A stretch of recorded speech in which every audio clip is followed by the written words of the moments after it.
Taurul, da, este una dintre cele mai stabile zodii din zodiac. Sunt cu picioarele pe pământ și știu ceea ce își doresc.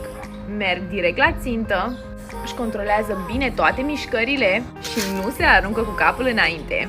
Sunt printre cei mai buni prieteni din zodiac, genul pe care te poți baza oricând. Ei nu te vor lăsa baltă. În relații sunt stabili, foarte loiali și atunci când își găsesc iubirea, vor să fie împreună pentru toată viața. Nu le place schimbarea, uneori chiar pun rezistență la schimbare, deși aceasta poate fi pozitivă.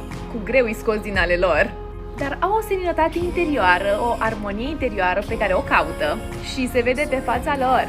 Sunt mai mereu veseli, cu zâmbetul pe buze și pare uneori că ei nu au nicio problemă. Caută stabilitatea în tot ceea ce fac și aproape întotdeauna reușesc ceea ce își propun. Vă pup!